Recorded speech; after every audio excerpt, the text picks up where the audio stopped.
Good morning વિદ્યાર્થી મિત્રો, હવે આપણે પ્રકરણ 9 માં આગળ અભ્યાસ કરીએ ઓપ્ટિકલ ફાઇબર્સ. ખાસ મહત્વનો અને આઈએમપી પ્રશ્ન છે. સો ઓપ્ટિકલ ફાઇબર્સ નો સિદ્ધાંત, રચના, કાર્ય પદ્ધતિ અને ઉપયોગ આકૃતિ દોરી સમજાવો તેવો પ્રશ્ન છે. સો ઓપ્ટિકલ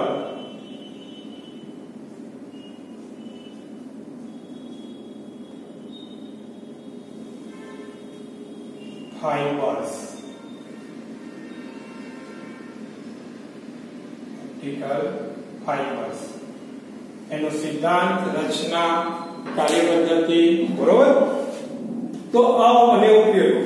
તો ઓપ્ટિકલ ફાઇબર્સ નો પહેલા તો સિદ્ધાંત.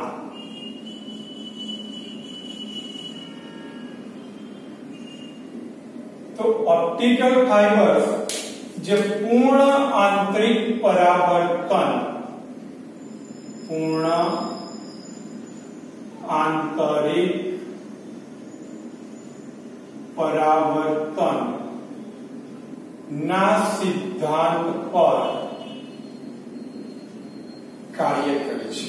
કયા સિદ્ધાંત પર કાર્ય કરે છે? પૂર્ણ આંતરિક પરાવર્તનના સિદ્ધાંત પર કાર્ય કરે છે. આ ઓપ્ટિકલ ફાઇબર્સ જેની રચના આપણે જોઈશું હવે.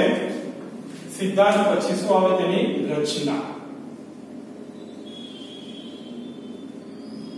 તો ઓપ્ટિકલ ફાઇબર્સ એ ગ્લાસ કે ફ્યુઝડ ક્વાર્ટઝ માંથી બનાવેલી રચના છે. ગ્લાસ કે ફ્યુઝડ ક્વાર્ટઝ માંથી બનાવેલી રચના છે. આ ઓપ્ટિકલ ફાઇબર્સ જેની અંદર બે આવરણ હોય છે, બાહ્ય આવરણ અને અંદર આવરણ. ફાઇબર એ ચોક્કસ ઘન અને ચોક્કસ આવરણ ધરાવે છે. જે ફાઇબર હોય છે એ ફાઇબરમાં ફાઇબર ચોક્કસ ઘન અને આવરણ ધરાવે છે.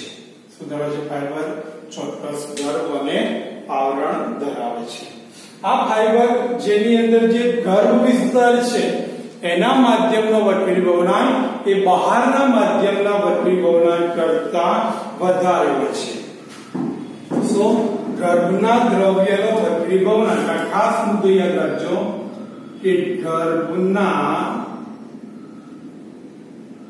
દ્રવ્યનો વક્રીભવનાંક આવરણના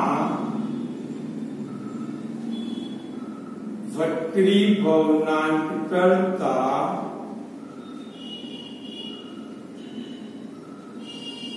મોટો હોય છે અથવા તો વધારે હોય છે.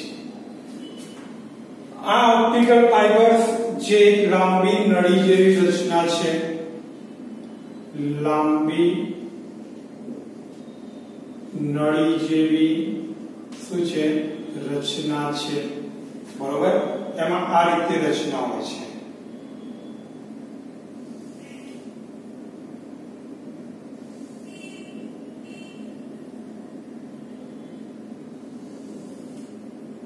બરોબર. આ રીતે તે લાંબી નળી જેવી શું છે? રચના છે, બરોબર. એની અંદર જુદી જુદી રીતે પ્રકાશના કિરણોનું પરાવર્તન અને વક્રીભવન જોવા મળે છે. હવે એનું કાર્ય આવે. શું આવે વિદ્યાર્થી? એનું કાર્ય.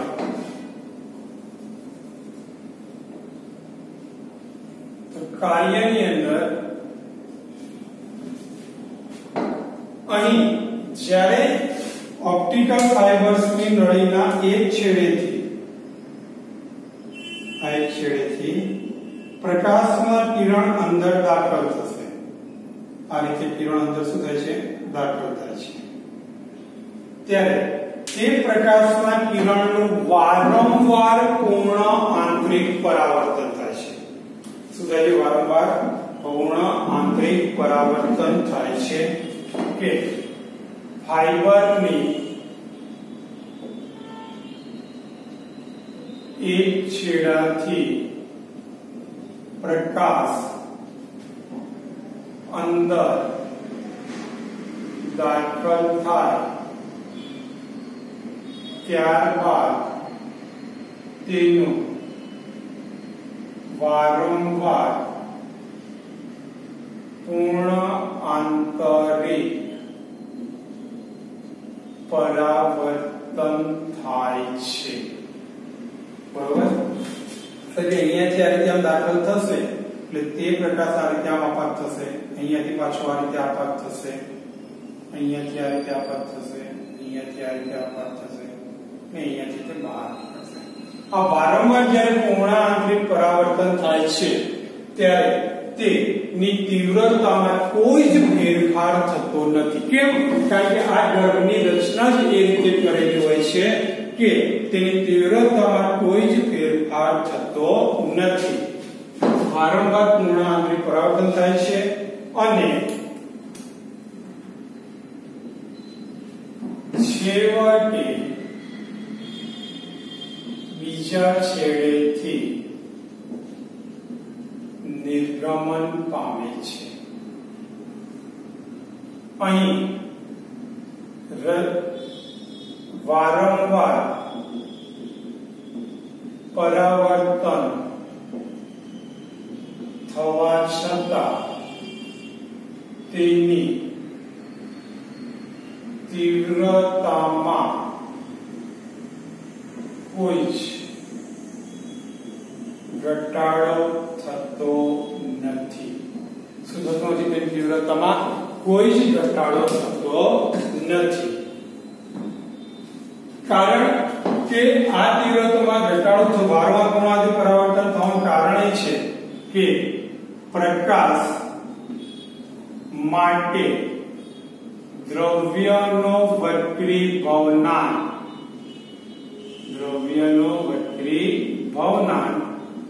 એ ક્રાંતિકોણ કરતા વધારે હોય છે. પ્રકાશ માટે આપાત કોણનું મૂલ્ય, આ જે આપાત કોણ અહીંયા થશે, આ લંબ દોરીએ તો આપાત કોણ થશે. આ આપાત કોણ એ ક્રાંતિકોણ કરતા વધારે હોય છે. તેથી તેનું વારંવાર શું થાય છે? પૂર્ણ આંતરિક પરાવર્તન થાય છે. આપણે આ સૂત્ર શીખી ગયા તો sin c = 1/n. હવે ક્રાંતિકોણ મોટો જોઈતો હોય તો દ્રવ્યનો વક્રીભવનાંક કેવો હોવો જોઈએ? ક્રાંતિકોણ નાનો જોઈએ તો વક્રીભવનાંક કેવો હોવો જોઈએ? વધારે. પરિણામે અહીં વધારે વક્રીભવનાંક ધરાવતા દ્રવ્યનો ઉપયોગ થાય છે. વધારે વક્રીભવનાંક ધરાવતા દ્રવ્યનો શું કરવામાં આવે છે? ઉપયોગ કરવામાં આવે છે. આ ઓપ્ટિકલ ફાઇબર્સ એક લાંબી નળી છે અહીંયા કહ્યું તેમ. હવે તેના ઉપયોગો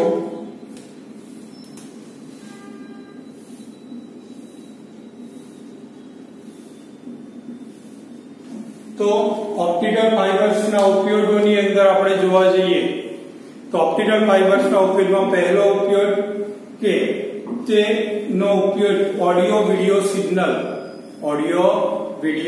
સિગ્નલ ને લાંબા અંતર સુધી પ્રસારિત કરવા માટે. સો ઓડિયો વિડિયો સિગ્નલ ને લાંબા અંતર સુધી પ્રસારિત કરવા માટે. બરાબર?